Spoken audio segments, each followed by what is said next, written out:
Tonight, we step gently into the timeless world of Brothers Grimm.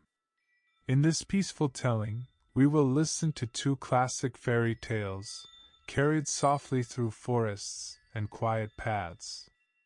First comes the Goose Girl, a story of patience and truth. Then, as the night grows deeper, we continue with the wolf and the 7 young goats. A gentle tale of watchfulness and safety. So settle in, slow your breathing, and let these old stories guide you into rest. There once lived a queen who was widowed, and she had a beautiful daughter.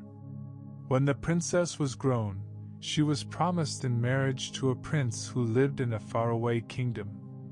The time came for her to leave her home and travel to the land where her future husband lived. Before the princess set out, her mother packed rich clothes and jewels for her, gold and silver, and everything that belonged to a royal bride. She also chose a waiting maid to travel with her and serve her on the journey. Each of them was given a horse.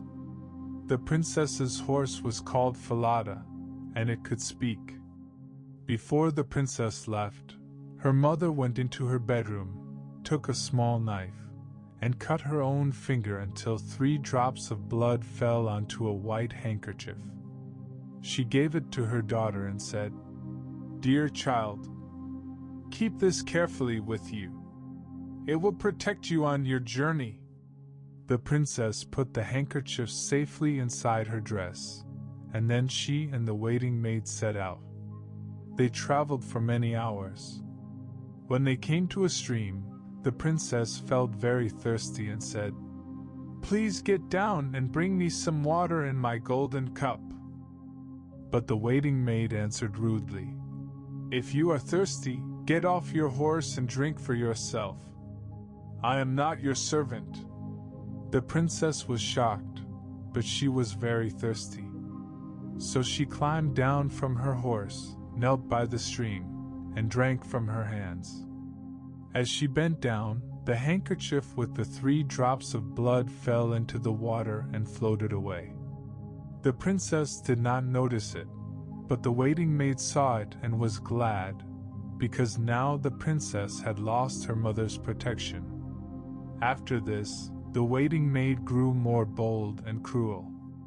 At the next stream, when the princess again asked for water, the maid refused her even more harshly. Then the waiting maid said, "Now things must change. I will ride your horse, and you will ride mine." The princess was afraid, but the waiting maid threatened her and forced her to agree. She also made the princess swear an oath not to tell anyone what had happened, or she would be killed. The princess had no choice and promised to remain silent. So the waiting maid rode Falada, the royal horse, and wore the princess's fine clothes. The true princess rode the servant's horse and wore poor clothing. Falada, who could speak, said sadly, "O young queen, how will you fare?" And the princess answered softly, "Be silent, Falada." At last they reached the kingdom where the prince lived. The false bride was welcomed with honor, while the true princess was hardly noticed. The old king, the prince's father, saw her and asked who she was. "She is a maid who came with the bride," said the false princess. "Give her something to do." The old king gave her to a boy named Conrad, who tended the geese, and she became the Goose Girl. Before Falada was taken away, the true princess begged the false one not to have him killed. The false princess promised, but secretly ordered Falada's head to be cut off and nailed above the dark gate of the city, through which the Goose Girl passed every morning. Each day, the Goose Girl went out with Conrad to tend the geese. As she passed under the gate, she spoke softly, "O Falada, there you hang!" And the horse's head answered, "O young queen, how will you fare? If your mother knew your fate, her heart would surely break." Conrad heard this and was puzzled, but said nothing. When they reached the meadow, the Goose Girl would sit down and unbind her hair. It fell around her in long golden waves, something no ordinary servant possessed. Conrad, who was rough and childish, did not understand her quiet dignity. Seeing her hair shine so richly, he mocked her and tried to pull some strands from her head, as if to tease her or prove she was no great lady. But each time he reached for her hair, she spoke softly, and a strong wind rose. The wind lifted her hair and blew it beyond his grasp, wrapping it safely around her again. Conrad grew angry. To him, this was strange and unfair. The girl would not let him touch her hair, and the wind itself seemed to obey her. He felt mocked and powerless. So he went to the old king and complained, saying that the Goose Girl behaved oddly, that her hair could not be touched, and that the wind answered her words. The king listened carefully. He did not scold the boy, but instead told him to watch closely and report everything. Soon the king himself hid near the dark gate. He heard the Goose Girl speak to Falada's head and heard the sorrowful reply. Later, he followed her to the meadow and saw how the wind rose at her command. That evening, the king asked the Goose Girl what burden she carried in her heart. She answered, "I may not tell it to any living soul." Then the king said gently, "Tell it to the iron stove," and left her alone. The Goose Girl crept into the hollow stove, where no one could see her. There, believing herself unheard, she poured out her sorrow. She told of her mother, her journey, the betrayal, the oath of silence, and how she had been robbed of her place. The iron stove listened, and so did the king, standing quietly outside. He now knew the truth. The next day, the king dressed the true princess in royal clothes and brought her before the court. He asked the false bride what punishment should be given to someone who had betrayed her mistress. The false bride answered, without knowing the truth, "She deserves to be put into a barrel filled with sharp nails and rolled downhill." Then the king said, "You have spoken your own judgment." The false bride was punished, and the true princess was revealed. She was married to the prince with great joy, and Falada was buried with honor. And the princess lived happily, honored and loved for the rest of her days. The Wolf and the 7 Young Goats.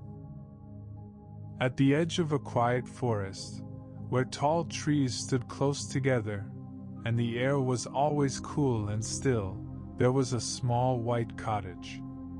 In that cottage lived a mother goat and her 7 young kids.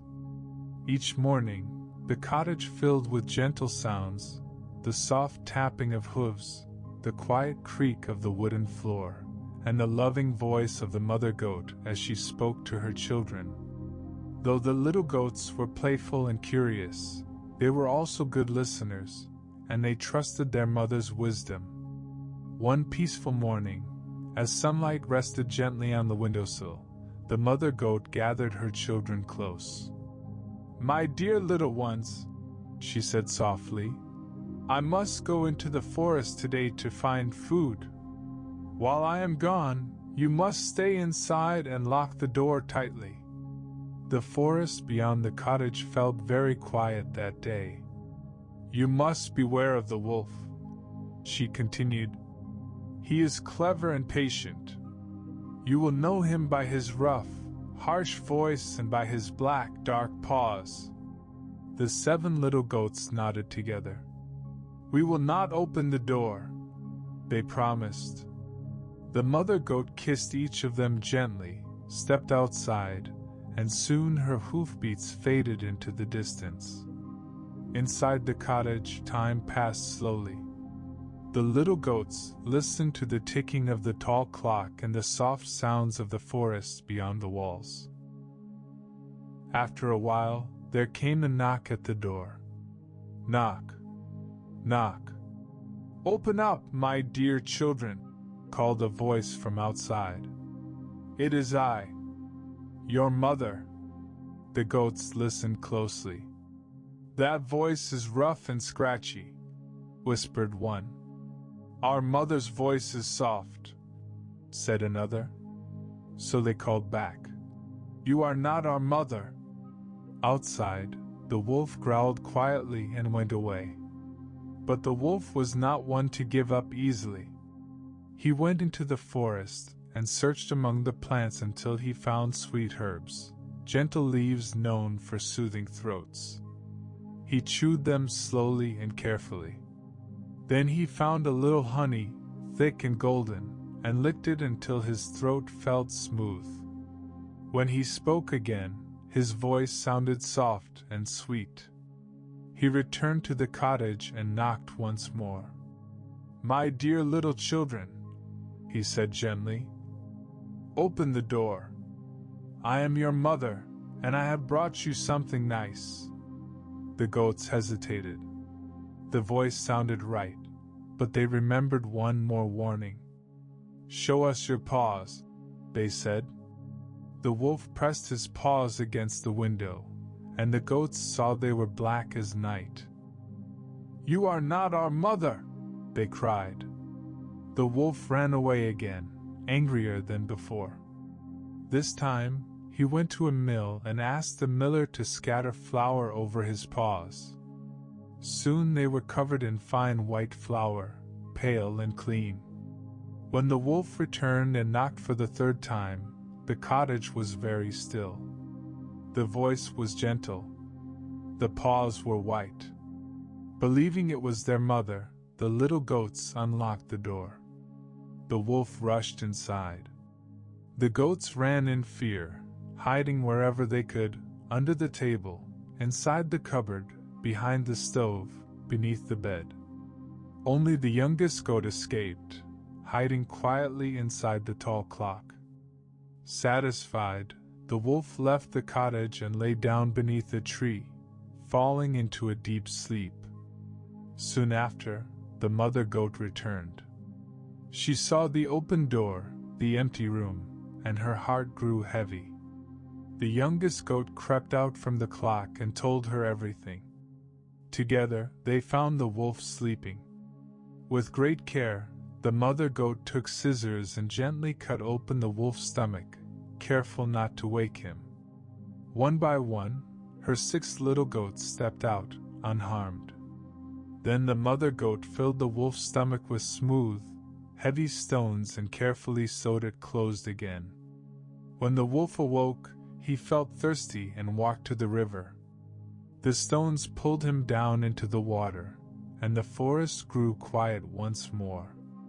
That evening, the cottage was warm again. The door was locked. The fire glowed softly, and the 7 little goats slept peacefully beside their mother, safe at last.